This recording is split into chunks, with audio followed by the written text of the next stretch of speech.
Hi, I'm Stewart Clarke from Deadline. It's my pleasure to be here today with Noé Debré, who's the first recipient of our French TV Disruptors Award. So we're here in Le Havre at the Rendez-Vous, which is a big TV event where the best in French TV is presented. Now, if we cast our mind back, I think you were at the last edition, which I believe was in Biarritz, with a series called Parlement. Yeah, absolutely. Yeah, a year ago. Now, you were there with that series. Now, that's a comedy set in the world of the European Union, which is a sentence you don't hear every day. You're from Strasbourg, where a lot of those institutions are based. Can we talk a bit about that show? I mean, how did that come about? Because it's been a big hit internationally. People love it. But what's the background? The thing we think about the European institutions when we think about them is that they're so complex or complicated. And in fact, like, complicated stuff is funny because people don't understand it, and so you've got characters who are like struggling with the complexity of the institution, and that's an endless source of comedy and fun for us, at least. C'est un grand bâtiment en forme de caprice des dieux. Vu du dessus? Ah oui, non, mais je viens même le sol là. Le boulot de ton député, en fait, ton boulot, c'est de proposer des changements à cette loi. Hello, Michel Spetlin will be taking care of that report. Thank you. The fourth season is in production, perhaps wrapped up, but that will be the final instalment, the last chapter, correct? Yes, we had to close it at some point because we actually, we shoot on site. So we went to the Parlement, we went to the European Commission. Next season we go to the Council. So we've done the three institutions, and we sort of had our tour, I think. Yeah. Okay. So what can we expect then from the final season of that show? We wanted to do something different.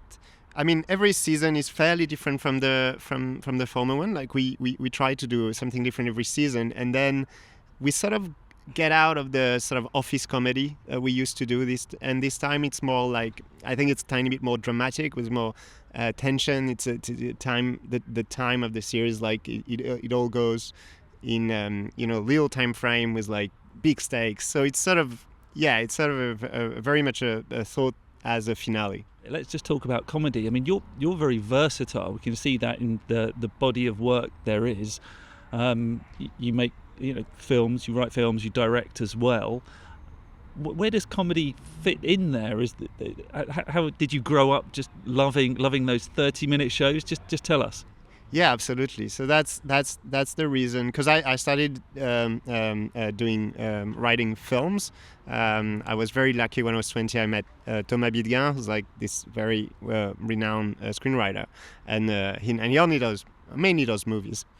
And something brought me to TV was the 30-minute show, because I love them. I just love the form, and I watched a ton of them, and so yeah, that's actually Parlement. I was like, that was such a dream to have to make my own political satire sitcom. That was like, that was a dream. And there's something about comedy, isn't there, that irrespective of what the critics say, whatever people say at a festival, it basically succeeds or doesn't succeed whether people are laughing. Yeah, absolutely. That's the very hard truth of comedy, and that's also something I like, is that you have to deliver.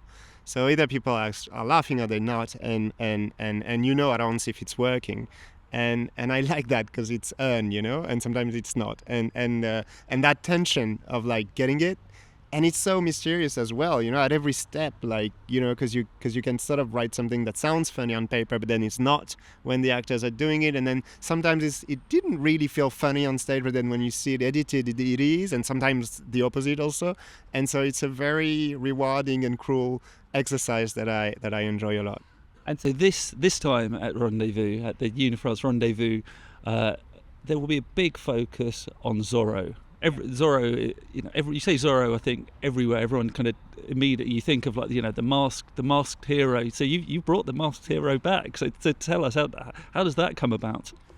Yeah, the story is like one day Marc Dujardin, who's a producer and the producer of the show, came to me and asked me if I was interested of developing a Zorro series for Jean Dujardin, and Jean Dujardin and Zorro seems like an obvious match. but I was a bit like, so what are we talking about? What should it be? And actually, Mark had thought of something that I thought was brilliant, really caught me. Was the idea that Zorro can be a very political show, because it's about a guy, Don Diego, who's during the day is trying to be, the sort of good technocrat, like sort of, he's managing the city the way he can, but he's struggling and stuff. And then when things pile up, it becomes too complicated. Then he turns into Zorro at night and comes out and has like the easy answer. And, and that's what Zorro very much, means to everyone. It's like the guy who comes up and with violence, though not, a violence that's not that violent anyway. He comes out and he has like the easy solutions, and it struck me as a perfect political metaphor of the time. We're all craving for Zorro, for someone who's gonna come, and things are very hard, things are very complicated. We don't understand them. It feels unsolvable, and then a guy arrives and he's on his horse and he has all the easy solutions. And the irony of it, what make it a comment that I think is interesting, and it was already Mark's sort of idea, was that the more Zorro intervenes, the harder it gets for Don Diego. So Zorro comes out at night, but then during the day, the next day, Don Diego sort of has to deal with the consequences, and so Zorro becomes more and more popular, and Don Diego more and more unpopular, and I thought that was great. And then I went to my friend Benjamin Charbit with this idea, and we created the show together. And Benjamin took over at some point. I was doing my film, and so he showran the series. And I'm very proud of the result. Je vais remettre les clés de la ville à mon fils, Don Diego. Je veux diriger cette ville équitablement. Et je compte sur votre grande popularité pour impliquer tous les notables de la ville. Dès que la ville m'aura remboursé ce qu'elle me doit... La ville ne possède pas le quart de cet argent. Alors comment vous allez faire? Dégagez! Diego, fais quelque chose! Tu sais, on l'a toujours.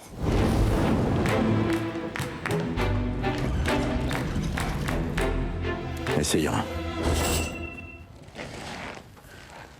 C'est pas la même matière, non? It's a story for our times, and yet it's set in 18 something.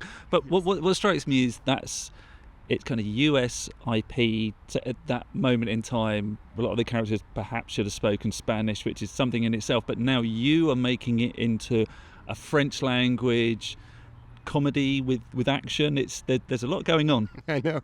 Yeah, no, it's the weirdest thing. I think it all stands on the shoulder of Jean Dujardin. The thing is, like, I think no one would have had the idea of making Zorro today if it wasn't for Jean, because he has like this sort of this talent, of course, but this very specific rhythm, also this way of acting. It all fits, You can see that it's gonna be Zorro, and that it's gonna work. It's gonna make sense, And in fact, the fact that it all supposed to happen in a Spanish speaking territory. But the original one is in English. Anyway, everybody in France has seen it in French. So, this language thing, it doesn't make any sense to begin with. So we weren't too... Yeah, we just went for it. That's great. And we'll be able to see that on Paramount Plus, streaming in several territories, France Television here in France. And how is it? So you came into the project knowing you were writing for Jean Dujardin. Do you end up kind of writing according to perhaps mannerisms or the way he is on screen, or do you have to let that go to an extent? Well, it's exactly both things. Like, you do want to be writing for him because he's so funny and he's inspiring. Like, you can listen to him in your head, and it's like the situations happen.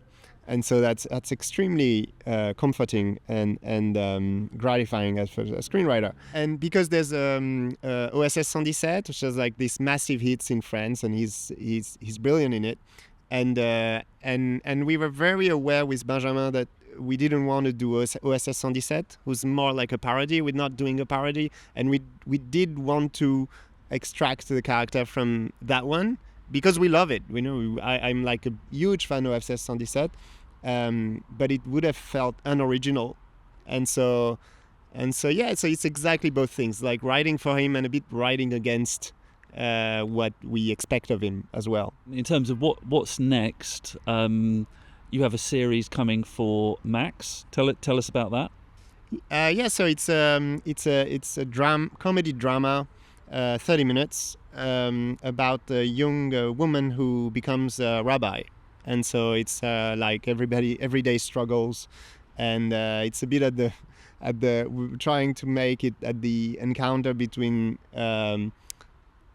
how do you say, like In Treatment and Curb Your Enthusiasm, something that's in the middle of these.